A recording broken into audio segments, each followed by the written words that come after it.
Hey, stop lying. Not to other people. That shouldn't even be your main concern.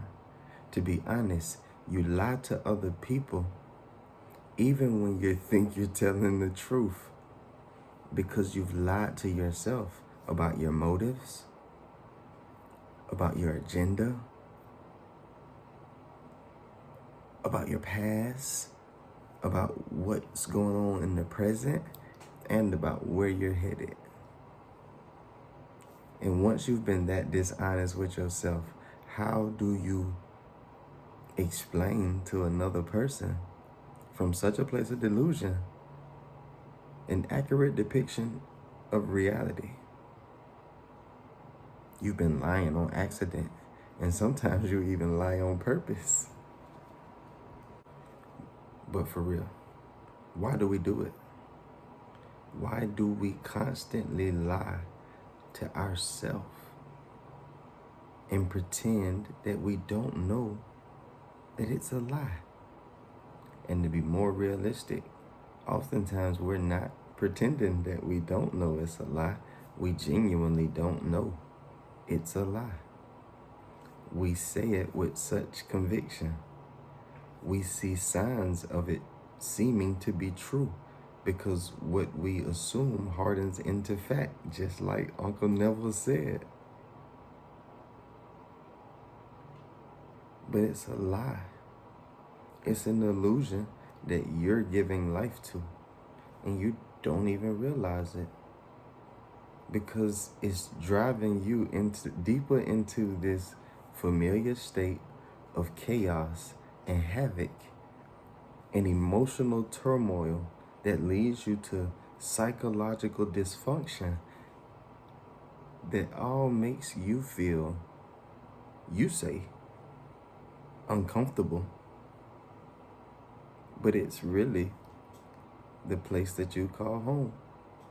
It's the place that you know better than no other place. When you're extremely satisfied with how someone is treating you, extremely delighted with a situation, you start to look for ways that it could go wrong to brace yourself for what could come. You little negative Nancy. When did you get wired to expect negative even in situations that were completely positive to what the eye could see?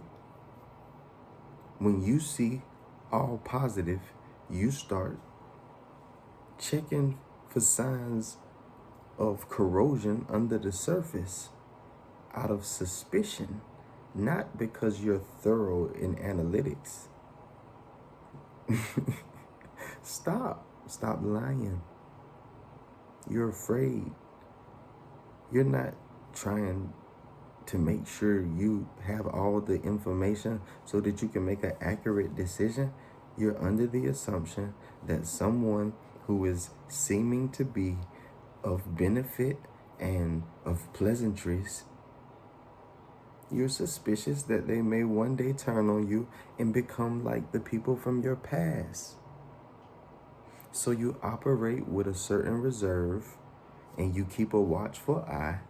You play judge, jury, and warden. And you call it love. But it's really fear. And that's what I'm saying. Like, see how you lie on accident? Purpose. You ever noticed how you always have an explanation for yourself? And it always makes sense to you, even if nobody else can understand it. And even though you've found yourself perpetually in those situations where you're giving an explanation that you think is tailor-made from you, about you, to another person that feels like or interprets it to have no factual bounds to it, you say something's wrong with their ability to see the truth of you. But if we stay inside of the context of truth and inside of the reality of universal principle, every judgment from you to another or of another thing reveals a hidden truth about you. So when you say to that person who's not willing to take your explanation, you just don't understand what I'm saying. You just don't listen. You just can't see what I'm saying about me. You just don't understand me. You just don't know me.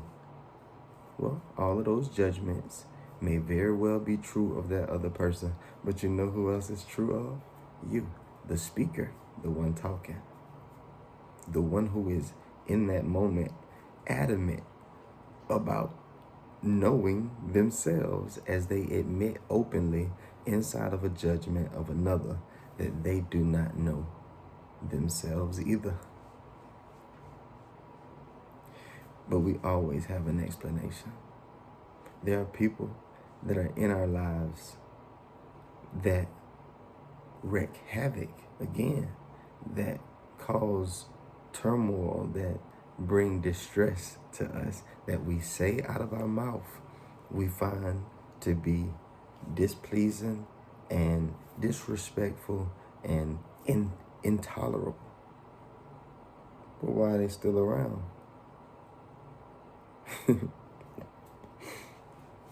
And when we get asked a question like that, there's a host of different excuses, but there's only one universal reason why any of us keep anything, whether it's something of benefit and use or something useless and of no value around. And it's because you think you need it.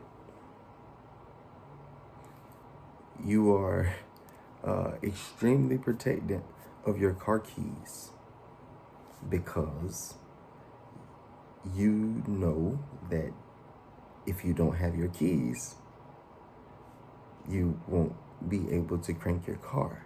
And if you can't crank your car, you can't get where you need to go. You know you need your keys. You know if something happens to your kids, you're going to have to answer to your support system. You're going to have to answer to government officials. You're going to have to live with yourself. You keep up with your kids because you are under the impression a lot of times they provide for you a sense of belonging and a sense of necessity of your existence that you can't find anywhere else. So you keep your kids around because you need them. You keep your clothes because you need something to put on your body when you go outside.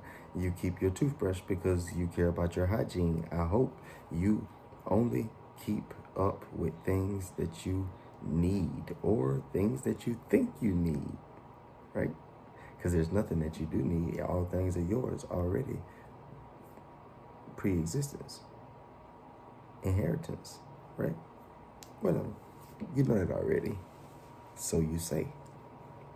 But we only keep up with the things we need. We only tolerate the things that we are under the assumption that we need or that we fear being without, or we fear losing something that we identify so closely with that we won't be the same if they leave and have a negative reaction to the truth of us not wanting to be partnered with them. And you're not keeping this person around because you care about your son or you care about your daughter and you don't want them to take them away. You don't keep them around because they'll hurt themselves if you disconnect. You keep them around for one reason. You keep them around for the same reason you keep everything else around. You keep them around because you are under the illusionary impression that you need them. And it's crazy because you also simultaneously walk around openly expressing a complete opposite idea that you don't need them and you would be better off without them. And this is what drives the insanity of the emotional state that we experience, the psychological state that we experience, and this is what drives us to operate in action in the physical plane in such insane ways. Because we carry complete opposite desires And we don't even acknowledge them simultaneously. We are so narrow in our focus, and our attention is so strong that when we give attention to one opposite, we forget the other. And then something happens, and because we are so reactionary and so conditional, and we are not operating from a position, stance, or definition of love, it triggers the other opposite. And then something else happens, and we are literally living as the ping pong ball, going back and forth between two extremities, under the impression on each side that the grass is greener on the other. Stop lying to yourself, because lying to yourself keeps you blind. And in the blindness, we look like dummies. Lock